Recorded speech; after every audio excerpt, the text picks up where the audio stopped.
Hello friend, आप सबका स्वागत है इन्वेस्टमेंट चैनल पे। मैं हूं आप सबका दोस्त ये शुमैन। फ्रेंड, आप सबको पता है कल एसबीआई कार्ड के रिज़ल्ट्स आए हैं और रिज़ल्ट बहुत ज़्यादा अच्छे आए हैं। जब से एसबीआई कार्ड का आईपीओ आया हम इस पर लगातार आपको इन्फॉर्मेशन दिए जा रहे हैं। जिस दिन से ये शेयर अलॉट हुआ इस पर मैं बहुत सारी दर्जनों वीडियो बना चुका हूँ। जैसे इस पर कोई भी अपडेट आता है, जैसे इसके अंदर म्यूचुअल फंड एंटर करते हैं, जैसे ये अभी 450 रुपीज़ का आ गया था, 500 रुपीज़ का आ गया था। इसके लास्ट क्वार्टर के रिज़ल्ट भी मैंने हमारी वीडियोस के अंदर डाले हुए हैं। तो ये पर्सनली मेरे को कंपनी बहुत ज़्यादा अच्छी लगती है और हर वीडियो के अंदर मैंने आपको बताया है कि मैंने इस कार्ड के अंदर अपनी फैमिली में सबके अकाउंट से आईपीओ लगाया था और मेरे पास जिसे कहते हैं ना, बाप का, दादा का, चाचा का, भाई का, सबका आईपीओ लग गया था। मतलब मेरे पास इसके 6 लॉट रखे हुए हैं। बट अब अच्छी बात यह है कि मैं इसके अंदर प्रॉफिट के अंदर आ चुका हूँ, क्योंकि जो हमारा एसबीआई का लॉट था वो 755 रुपीज़ का था और अब हमारा शेयर 766 रुपीज़ का चल रहा है। वो मैं आपको दिखाऊंगा। आइए एसबीआई कार्ड के एनालिसिस स्टार्ट कर देते हैं। ये देखिए, फिगर रुपीज़ इन लैक्स हैं और ये हमारा अभी जो क्वार्टर रिजल्ट्स आए हैं वो अभी आए हैं और ये हमारा ईयर ऑन ईयर बेसिस पे कंपैरिजन हो गया, क्योंकि लास्ट ईयर की फिगर से और ये हमारा लास्ट क्वार्टर है मार्च 31, 2020 का। आइए हम इन तीनों का कंपेयरिंग कर लेते हैं। आप इंटरेस्ट इनकम देखें, अगर हम लास्ट क्वार्टर से कंपेयर करें तो ये 1348 करोड़ है, ये बढ़ के 1412 करोड़ हो गए। तो इसके अंदर बढ़ोतरी देखने को मिली है और हमारे ईयर ऑन ईयर बेसिस पे बढ़ोतरी देखने को मिली है।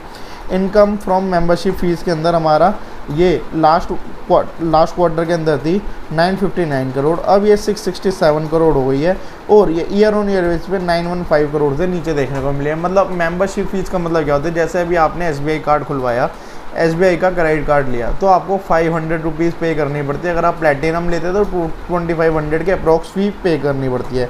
तो इसका मतलब है कि क्रेडिट कार्ड अभी कम खुल रहे हैं या उनकी स्पीड धीमी खुल गई है, तो ये थोड़ा चिंता का विषय है। आइए हम टोटल रेवेन्यू फ्रॉम ऑपरेशंस की बात कर लेते हैं। टोटल इनकम अदर इनकम को इंक्लूड करके कर लेते हैं। ये लास्ट क्वार्टर के अंदर थी 2510 करोड़ और ये अब 2195 करोड़ हो गई है। इसके अंदर 40 करोड़ रुपए का गिरावट देखने को मिली है और ये देखिए ईयर ऑन ईयर बेसिस पे 2304 करोड़ थी और ये 2195 करोड़ है। मतलब ये ईयर ऑन ईयर बेसिस पे, क्वार्टर ऑन क्वार्टर बेसिस पे दोनों में गिरावट देखने को मिली है। सबसे बढ़िया बात है कि हमारा फाइनेंस कॉस्ट में गिरावट देखने को मिली है। ये लास्ट क्वार्टर के अंदर 334 करोड़ थी, अब ये घट के 274 करोड़ हो गई है। एम्प्लॉयज़ बेनिफिट एक्सपेंस के अंदर भी हमें गिरावट देखने को मिली है। फ्रेंड, मैं आपको बताता हूँ, हमारी ये देखिए इनकम, मैंने आपको बताया टोटल इनकम के अंदर गिरावट देखने को मिली है।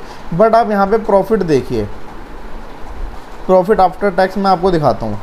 ये हमारा लास्ट टाइम प्रॉफिट था 83 करोड़ और ईयर ऑन ईयर बेसिस पे हमारा प्रॉफिट था 345 करोड़ और इस टाइम हमारा 393 करोड़ हो गया है। मतलब एकदम जादू हो गया है। हमारी रेवेन्यू हमारे को क्वार्टर ऑन क्वार्टर बेसिस पे और रेवेन्यू बेसिस पे हमारे को गिरी है, बट हमारा प्रॉफिट बढ़ गया। तो आइए फ्रेंड, रियल एनालिसिस चालू करते हैं कि ये हमारी तेज़ी कहाँ से आई है।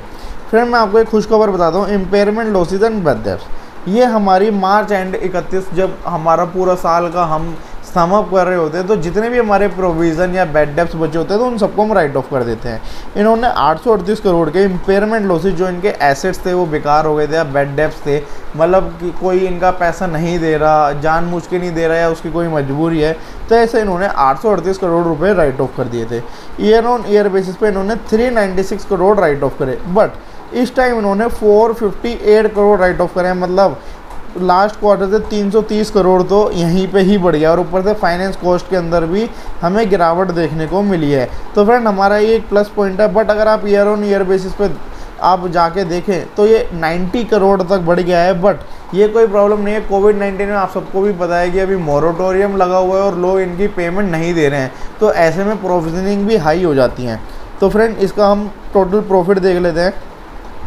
ये हमारा लास्ट क्वार्टर में था 83 करोड़, ये बढ़ के हमारा 400 करोड़, मतलब 390 करोड़ हो गया। मतलब 4 टाइम्स 400% का इसके अंदर जंप आया है और ये लास्ट ईयर था 345 करोड़। तो फ्रेंड, मेरे को तो ये बहुत ज़्यादा अच्छा लगा और हम इसका ईपीएस भी देख लेते हैं। बेसिक और डाइल्यूटेड ईपीएस के अंदर क्या फ़र्क होता है फ्रेंड? बेसिक ईपीएस, जैसे हम लोग अभी इसके शेयर होल्डर हैं तो हमारे लिए बेसिक ईपीएस होता है।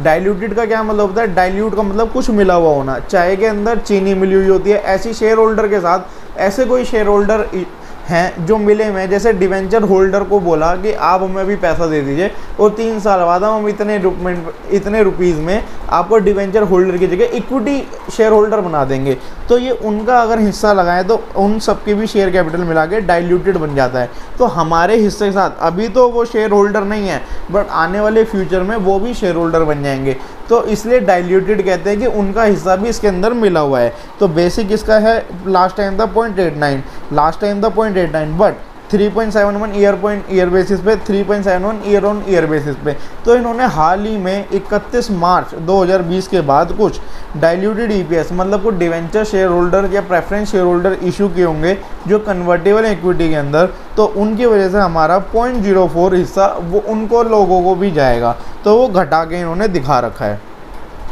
आइए फ्रेंड, अब इसको हम मनी कंट्रोल पे देख लेते हैं, जैसा कि मैं आपको सारी वीडियोस के अंदर करके दिखाता हूँ। ये देखिए फ्रेंड, हमारा मैंने आपको जब प्राइस दिखा रहा था, जब वो खोला नहीं था, प्राइस हमारा 777 रुपीज़ आ गया है और आज इसने 800 रुपीज़ से बस टच करता रह गया था। तो फ्रेंड अभी मैं तो बिल्कुल भी नहीं बेच रहा हूँ, तो मैं तो अच्छे खासे मुनाफे में इस शेयर को बेचूंगा। आइए इसके टेक्निकल्स को देख लीजिए। मूविंग एवरेजेस ये देखिए, 5 डे का सिंपल मूविंग एवरेज 739 तक पार कर चुका है। 10 डेज़ का सिंपल मूविंग एवरेज था 718 रुपये पार कर चुका है। 20 दिन का सिंपल मूविंग एवरेज था 690 रुपये पार कर चुका है। 50 दिन का सिंपल मूविंग एवरेज था 619 रुपये पार कर चुका है। आरएसआई के अंदर दिखा रहे हैं कि ओवरबोट जोन में, एमएससीडी के अंदर दिखा रहे हैं बुलिश है। और फ्रेंड देखिए बोलिंजर बैंड्स, मैंने आपको वीडियोस बना रखे हैं, मैं डिस्क्रिप्शन बॉक्स के अंदर भी लिंक दे दूंगा। बोलिंजर बैंड देखिए, अपर बैंड ये कह रहे हैं 767 रुपीज़ का, और अभी मैंने आपको शेयर का प्राइस कितना बताया 777 रुपीज़ का। तो यहाँ के अंदर भी इसके अंदर कितनी ज़्यादा बुलिशनेस दिखाई दे रही है। तो फ्रेंड अब देखिए हमारा इस शेयर का मार्केट कैप है 73,000 करोड़ रुपये। तो फ्रेंड मेरे को तो कंपनी वैसे ही बहुत ज़्यादा पसंद है, तभी मैंने इसके आईपीओ के अंदर इसलिए इतना सारा पैसा लगाया था। ये एक एजुकेशनल वीडियो है, मैं तो इस शेयर को होल्ड कर रहा हूँ। आप जो भी कर रहे हैं, अगर आप कोई भी डिसीज़न लेते हैं इस वीडियो की नॉलेज के बाद अपना डिसीज़न लें, और जो भी आपका फाइनल डिसीज़न है कमेंट बॉक्स में कमेंट करके बताइए कि हम ये कर रहे हैं। तो thank you friend, bye bye, मिलते हैं नेक्स्ट वीडियो में Q1 के रिजल्ट के एनालिसिस के साथ किसी और बेहतरीन कंपनी के। तो thank you friend, bye bye.